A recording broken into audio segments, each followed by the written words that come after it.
अब आपको कुछ भक्तों के अनुभव सुनाएंगे और ध्यानपूर्वक सुनना। अब अनुभव सुनो उन भक्तों के जिनको परमात्मा ने सुख दिए हैं यहाँ आने के उपरांत। नमस्कार सर। हाँ नमस्कार। क्या शुभ नाम है जी आप जी का? नाम जगदीश प्रसाद है। सर कहाँ से आए आप? राजस्थान से हूँ, जसवंतपुरा तहसील राजगढ़, जिला जो राजस्थान से हूँ। सर क्या काम करते हैं आप? मैं पशु चिकित्सा काम करता हूँ।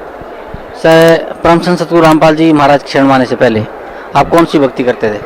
मैं तो कोई भक्ति नहीं करता था, पर घर वाले थे ना, वो सभी देव देवताओं की और भी भक्ति करते थे। सर आप बता रहे हैं पहले आप कोई भक्ति नहीं करते थे, फिर आपको परम संत सतगुरु रामपाल जी महाराज की शरण कैसे प्राप्त हुई? मैं कुदरती क्या नाइट को फिल्म देखता था, उसी दौरान में बीच बीच में क्या कि रामपाल जी महाराज जी का सत्संग आया करता था, तो जिससे क्या मैं बीच बीच में देख लिया, धीरे धीरे देखता रहा, तो क्या कि मुझे सुनने में और जो ज्ञान उनका लगा वो अच्छा लगा, और मेरे धीरे धीरे समझ में आने लगा, और सभी प्रक्रियाएं समझ में आने के बाद मैं यहाँ आया और नामदान ले लिया। सर परम संत सतगुरु रामपाल जी महाराज ने जो सतभक्ति आपको दी है, उस भक्ति से आपको क्या लाभ मिला? मेरे को लाभ ये मिला कि कुछ मेरे छोटी मोटी शरीर में दिक्कत थी वो खत्म हो गई, और क्या कि मेरा जो आध्यात्मिक ज्ञान था, पहले मुझे कुछ नहीं पता था कि देव देवता क्या होते हैं, ये भी नहीं पता था। बाद में क्या हुआ कि सब कुछ मालूम हो गया कि ब्रह्मा विष्णु महेश कौन है, माता जी कौन है, काल निरंजन कौन है, सृष्टि कौन चलाता है, कैसे चलती है, ये सब कुछ मेरे को धीरे धीरे सब मालूम होने लगा। और मालूम होते होते मैंने सभी भक्ति के बारे में सब कुछ खोजने की कोशिश की।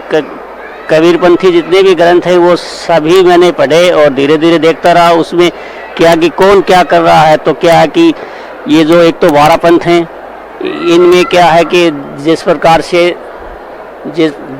से क्या है कि दिल्ली वाले हैं, और दिनोद है, भिवानी है, और सिरसा है, जगमाल वाली है, और व्यास जी है, इनका भी मैंने सभी किताबें देखी और सभी के बारे में ज्ञान प्राप्त किया। जिसके बाद में क्या कि उनका जो नामदान की प्रक्रिया है वो सभी ठीक नहीं है, और उनका जो सत्संग होता है वो भी ठीक नहीं है। जिस प्रकार की मैंने देखा है कि कबीर मंसूर नामक एक किताब है जो कि ये भी लोग पढ़ते हैं, इनके पास में भी हैं, तो जिसके ऊपर 642 पृष्ठ के ऊपर स्पष्ट लिखा है कि शिवदयाल सिंह जी महाराज जी के कोई गुरु नहीं होने के बावजूद भी सब कुछ लिखा है, क्यों ये अंधे कुएं के अंदर धकेलते हुए जा रहे हैं। तो इनके पास में भक्ति मार्ग नहीं होते वे भी बहुत से न जाने कितने लोगों को उल्टा ज्ञान देते हैं। और जिस प्रकार से क्या है कि एक यानी तीनों लोग हैं, एक फलांग के अंदर बताते हैं, और कबीर देव की वाणी में स्पष्ट लिखा हुआ है कि ये इनकी 6 फलांग के अंदर है सब कुछ। तो लोग इनके पास में क्यों बैठे हैं? बार बार मैंने इनसे बहुत से निवेदन किया है, गुरुजी ने भी बार बार निवेदन कर रखा है, पर कुछ सुनाई नहीं दे रहा इनको। तो ये जो कबीर मंसूर के अंदर लिखा हुआ, ये अपने गुरु से वो जवाब क्यों नहीं मांगते? तो या तो ये जवाब देना नहीं चाहते हैं, या ये व्यसनी लोग हैं, यानी शराब भी पीते हैं, बीड़ी भी पीते हैं, दारू भी पीते हैं, दूसरे के घर भी जाते हैं, यानी जानबूझकर अंधे हो रखे हैं। तो यही मेरा निवेदन है।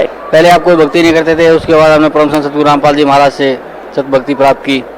उस भक्ति को करते हुए उस भक्ति का आपको जो लाभ आप बता रहे हैं कि आपको जो शारीरिक छोटी मोटी बीमारियां थी वो दूर हो गई, और आपको आध्यात्मिक ज्ञान हुआ, आपको ब्रह्मा विष्णु महेश माता शेरावाली दुर्गा जी की वास्तविक स्थिति का पता चला।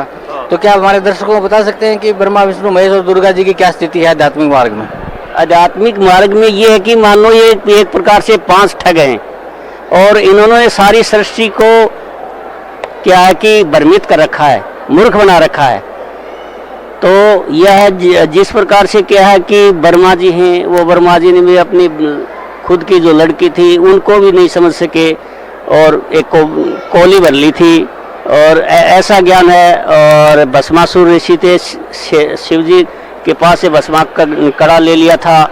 और ये क्या है कि इस प्रकार से ये भी पूर्ण परमात्मा नहीं। माता जी है, माता जी को मानते हैं, पूर्ण देवी मानते हैं, पर माता जी भी नहीं है, और काल निरंजन है वो भी नहीं है। तो ये क्या है कि सृष्टि के खाली रचने वाले नहीं हैं, खाली क्या है कि जीव की उत्पत्ति करते हैं और सृष्टि को उत्पन्न करने वाले तो कबीर देव जी मालिक परमात्मा हैं और उन्हीं के द्वारा ये सृष्टि रची गई है।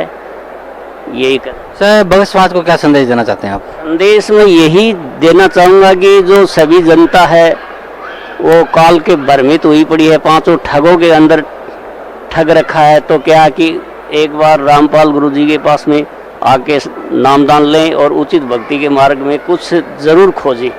खोजने से पता लगेगा कि वास्तविक भक्ति मार्ग क्या है और लाभ क्या होते हैं। यही कहना चाहूँगा। धन्यवाद आपका, बहुत बहुत धन्यवाद।